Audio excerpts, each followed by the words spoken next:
can ask them one question, they will all have the same answer.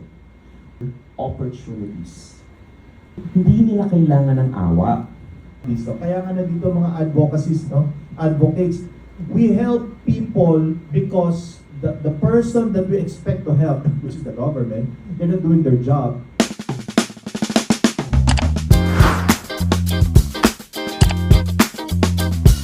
With regards to inclusion, you were pertaining, if I'm not mistaken, the question was about what can the school do to include individuals or even the environment, you know. When we look at things, especially for us, OT, we look at it on a bird's eye view.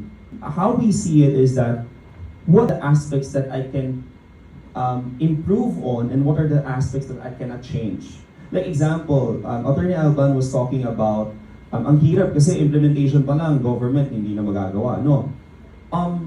But should we stop there? Not really. Ngayon, ano magagawa natin niya as a clinician? We have a term called PEO model, person, environment, occupation. Okay, so here's a very practical way of looking at it. We look at the person, this is the diagram, no? There's a person, this is the environment, this is the occupation. Inclusion fits at the very middle. Okay?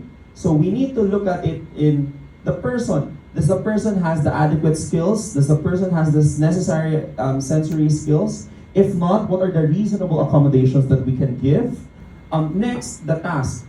What are the challenges? That's why we do IEP, Individualized Educational Plan. We need to tailor fit the task appropriate for the specific needs of the client. And then the occupation. Okay, what is the reason my child isn't able to get the most out of the learning? Maybe because we're too focused. Example, the child is already turning 15 years old. However, the progression in academic performance, cognitive skills, social skills, processing skills are still at that, is still limited to napako na siya sa hanggang 8 years old, let's say.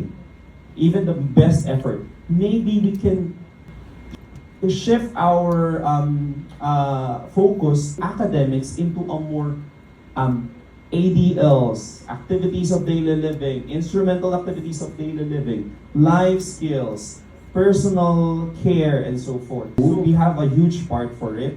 But as a clinician, as a teacher, we need to look at it on ano ba ang magagawan ko ng paraan? Kasi kung ipuput ko palagi yung blame sa government, hindi ko matutulungan tong patient ko.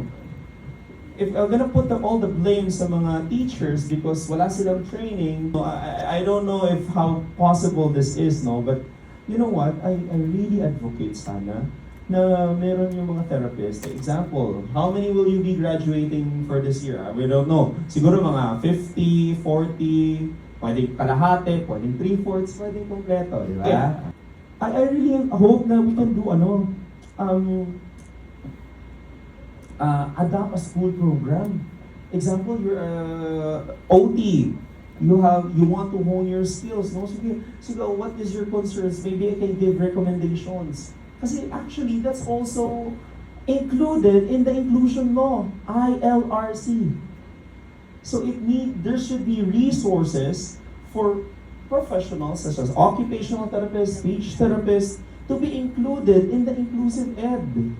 Hindi makukuha lahat ng teacher. Hindi kaya ng teacher mag-LFTs. Hindi kaya ng teacher mag-MMT, mag-ROM trainings, nagigets? So if they have limitations, then we need to do the support. Wala nga eh.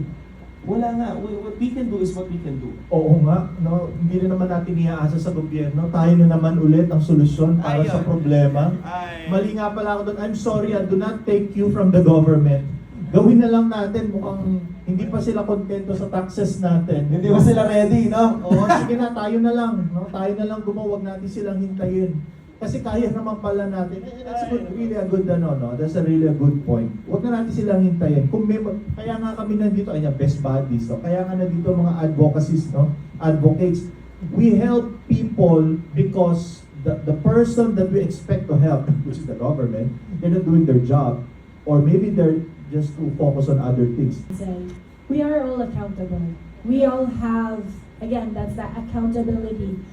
You are getting into an industry where you're serving people, you're serving the community that's underserved, right? So I'm not saying work 24 hours in a day, but if there's an opportunity for you to give back, adopt a school, provide support, obviously those are things that we can do.